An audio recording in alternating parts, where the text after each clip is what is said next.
నాకు దేవుడు మిమ్మల్ని మీ టీంని ఇచ్చిన ఒక వరం.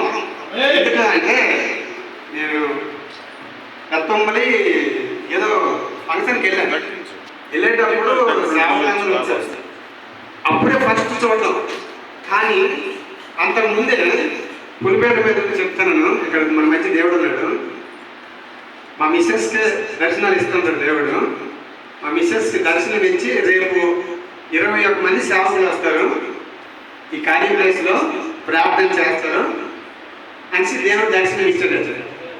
దర్శనం ఇస్తే మా మిస్సెస్ ఆ రాత్రి 3-3:30 అయింది లేచి, నాకు ఇలా దర్శనం వచ్చింది, మన ఖాళీ ప్లేస్ కడికి వచ్చి ఎవరో ప్రార్థన చేస్తారంటే 21 మంది, మనకి ఎవరో తెలియదు, ప్రసాదయ్య గారు తప్పించి 21 మంది ఎక్కడ వస్తారు, ఎలా వస్తారు అనేసి మా మిస్సెస్ చెప్తే, అమ్మా దేవుడు ఇచ్చిన దర్శనం కదా, దేవుడు ఇచ్చిన దర్శనం అన్నీ మనకు జరుగుతుంది, ఇది జరుగుతుంది, పడుకో ఉదయం కదా చూద్దాము, దేవుడు ఇచ్చిన దర్శనం అయితే జరుగుతుంది, లేదంటే లేదనేసి పడుకున్నాడు. ఉదయం లేచిన తర్వాత ఫంక్షన్ అవుతుంది పెద్దమ్మలు.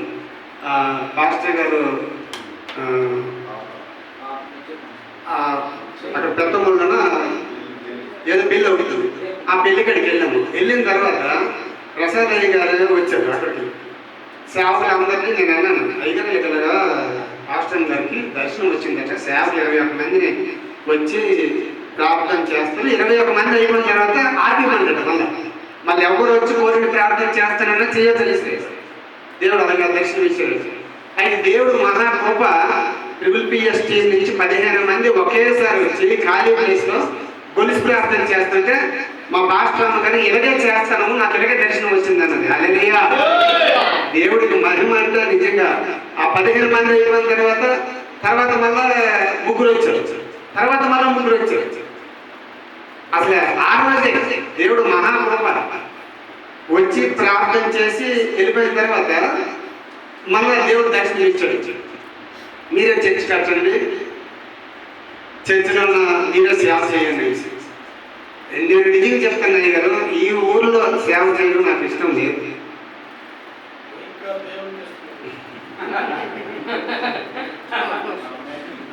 నాకైతే ఈ ఊర్లో సేవ చేయడం ఇష్టం లేదు, ఈ ఊరు రావడం నాకు ఇష్టం లేదు అసలు. అలాగని 2021లోన దర్శనం వస్తే వెళ్ళిపోయింది. తండ్రి నాకు సేవ రాదు, నాకు తెలియదు, నేను చేయలేను కూడా, నాకు నువ్వు బహుగా ఆశీర్వదించావు. నేను వర్క్ చేస్తే నెలకి ₹1,00,000 వచ్చేది, ఒక్కొక్కసారి 15 రోజులు ₹1,00,000 వచ్చేది, ఇంకా ఒక్కొక్క రోజు వారానికి ₹1,00,000 వచ్చేది. ఇంకా మీరు బహుగా దీవించడం వల్ల రోజుకి ₹1,00,000 వచ్చేది. ఫాల్స్ వెళ్ళిపోయేందుకు ఇన్వెంటర్ వైపు చేస్తే నేను హైదరాబాద్లోని ఎంట్రీకి వర్క్ చేసుకున్నాను. అక్కడ 50 మంది పిల్లలు పనిచేసి నాకు ఇలా వస్తుంది. దేవుడు జీవించిన దర్శనమేనండి. ఇల్లు, మందిరము, బయట సేవకుడికి ఒక బెడ్రూము, బాత్రూము, ఎవరైనా బయట నుంచి సేవకులు వస్తే మన ఇంటికి ఒక నైట్ ఉండడానికి ఆర్థిక ఊరికి అది సమర్పించుకోము సేవకులకి. అప్పుడే దేవుడు సమర్పించుకోమని ఇదంతా కూడా దేవుడి ఇచ్చిన ప్లానింగ్, దేవుడి ఇచ్చిన ప్లానింగ్ ప్రకారంగా కట్టాలి. దేవుడు మహాకృప అప్పుడే. అయితే నేనేమనుకున్నాను అంటే పెద్ద తొమ్మల పాస్టర్ గారికి ఆ కిచెను, ఆ బెడ్రూము, ఈ చర్చి ఒప్పచెప్పేద్దాం, నెల జీతం ఒక 5,000 10,000 నెల జీతం కలిపేద్దాం, చుట్టుపక్కల వాళ్ళందరూ రక్షణ పడతారు, మన ఊళ్ళో కూడా రక్షణ పడతారు. ఇక్కడ దగ్గర ఒక 25 మంది దేవుడు నమ్ముకొని మళ్ళీ విగ్రహారాధనలోకి వెళ్ళిపోయింది. అంటే సేవ సరిగ్గా లేక ఆ సేవకుడు ఇక్కడ నమ్ముకొని ఉంటాడు అని మేము అనుకుంటే, దేవుడు నువ్వు అప్పుడే మాట్లాడవద్దు, నేను చెప్తున్నప్పుడు మాట ఇద్దు అని సరే. ఒకనొక రోజు మనం ప్రార్థన చేస్తుంటే అయ్యగారు వచ్చి ఆలోచించి ముందర నాకు ఆ రూమ్ ఇవ్వండి అన్నారు. అది మా బామ్మర్ది వాళ్ళ రూమ్, అది నేను ఇవ్వలేను అయ్యగారు, ఎందుకంటే అది మా బామ్మర్ది, అది మేము కడతాము, కట్టిన తర్వాత దేవుడు మాట్లాడుతామన్నాడు అంటే మీ ఇష్టం అనుకుని వెళ్ళిపోయారు. అప్పటి నుంచి మరి ఆ సేవకు రాదు. ఆ రోజు రాత్రి దేవుడు దర్శనం ఇచ్చాడు, నువ్వు సేవ చేయు, మందిని కట్టాడు. ఆ రోజు రాత్రి దర్శనం ఇస్తే మనం పాస్టర్ గారు చెప్పలేదు. ఆ రోజు 2021 వెళ్ళిపోయాడు. 2022 మళ్ళీ వచ్చాం. వచ్చిన వెంటనే ఈసారి నువ్వు కంపల్సరీగా పని స్టార్ట్ చేయడానికి, అది కూడా మా పాస్టర్ గారు చెప్పలేదు. వెళ్ళిపోతుండగా కడియాక చాలా పెద్ద యాక్సిడెంట్ అయిపోయింది. ఎంత యాక్సిడెంట్స్ అంటే కడియం ముందర కారు, మా సొంత కారు ఇచ్చాడు దేవుడు. ఆ కారు మీద నేను, మా భార్య, మా పాప, మా బామ్మర్ది వాళ్ళ భార్య, ఆమె 5 నెలలు ప్రెగ్నెంట్, సంవత్సరం పాప. మా తమ్ముడు వాళ్ళ భార్య, ఆమెకి 3 నెలలు ప్రెగ్నెంట్, సంవత్సరంన్నర బాబు. ఇంతమంది మేము వెళ్తుంటే కడియాంటే యాక్సిడెంట్ అయింది. ఆ యాక్సిడెంట్ అయింది కూడా స్కూల్ బస్సు అడ్డంగా వచ్చింది. మేము అప్పుడే పెట్రోల్ ఫుల్ ట్యాంక్ చేసుకున్నాం. ఆ బస్సులో అప్పుడే ఫుల్ ట్యాంక్ చేస్తారు డీజిల్. 180 స్పీడ్ మీద వెళ్తాను. సడన్గా బస్సు కోణంలో నుంచి వచ్చి అడ్డం పెట్టేసాడు. అది ఎవరి ఇక్కడ కట్ అవ్వబడ్డాను. మేము ఇంకా ఆపడానికి ఛాన్స్ లేదు. 180 స్పీడ్ మీద అంటే ఆపడానికి ఛాన్స్ లేదు. ఇంకా చచ్చిపోయి ఉన్నాం. నిజంగా ఒకటే మాట్లాడాను,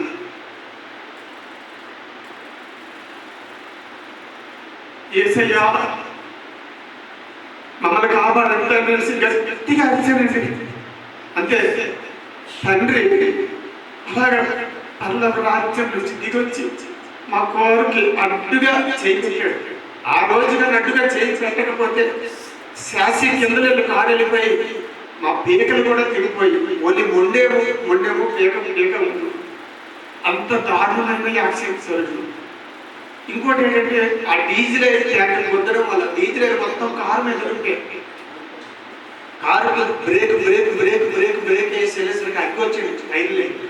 అంత అడ్డు వచ్చినా పెట్రోల్ ట్యాంక్ పెరిగిపోయినా డీజిల్ ట్యాంక్ పెరిగిపోయి ఆ కారు మీద వెళ్ళిపోయినా చిన్న మంట రేగలే.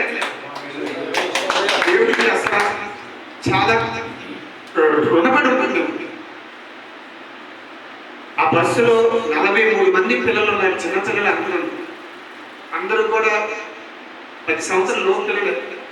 అక్కడ ఏమైనా సరే జరగడానికి జరిగితే ఆ 43 మంది పిల్లలు మేము అందరం చచ్చిపోతాం. దేవుడు మహాకృప అక్కడ చాలా అద్భుతం చేశారు.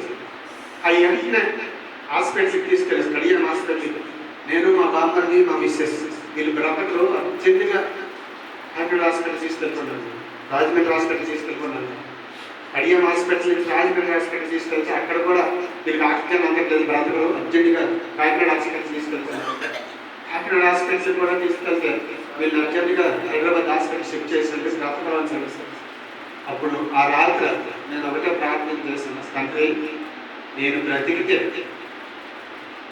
ఆ చెంతొమ్మిది గ్రామంలోని నేను చనిపోయినంత అక్కడ కూడా నేను మందిరం కట్టి నేను సేవ చేసుకుంటాను.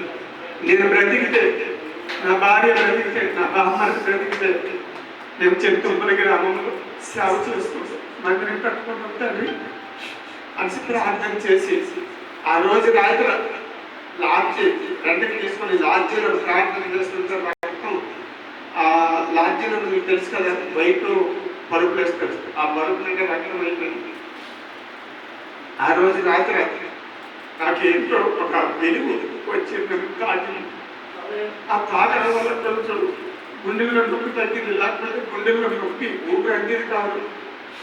దేవుడు మహాప్రభ ఆ రోజు రాత్రి బ్రతికామంటే బ్రతికాం. మనసులో తెల్లవారు సరే కారు మీద వేరే అబ్బాయి కారు ఫోన్ తీసుకొని అబ్బాయి కారు తీసుకొని హైదరాబాద్ వెళ్ళాం. హైదరాబాద్లో హాస్పిటల్ ఎవరికైనా తెలుసుంటే అక్కడ మమతా హాస్పిటల్లో జాయిన్ అయితే బాడీ స్కానింగ్, బ్రెయిన్ స్కానింగ్, ఎక్స్రేలు, మందులు, ఐసీయూలో జాయిన్ చేశారు. అక్కడ రూపాయి లేదు. బంగారం ఉంది 30 తులాలు, ఇల్లులు ఉన్నాయి, పొలాలు ఉన్నాయి, స్థలాలు ఉన్నాయి, చేతికి రూపాయలు లేదు. నేను ఒకరికి ఏ హాస్పిటల్లోని ఏ మరక మీద అయితే ఒకరు వాళ్ళ పాప పోవాలని ఏదైనా ఇచ్చాను, ఆ రోజు నా చేతిలో డబ్బులు లేవు. అదే మరక మీద అతను తీసుకున్న చేతిలో ఇచ్చాడు. హల్లెలూయా, దేవుడికి మహిమ కలుగును గాక. ఆ 5,000 రూపాయలు వద్దు తండ్రి, ఎక్కడో అక్కడ అప్పు సప్పు చేసైనా ఒక 50,000 రూపాయలతో అయిపోయినట్టు చేయి తండ్రి, అంతకంటే ఎక్కువైతే నాకు అక్కడ లేవు, నేను తట్టుకోలేదు తండ్రి అని ప్రార్థన చేశాను. ఆ గడ్డ పట్టు మీద ఐసీలో దేవుడు మహాకృప.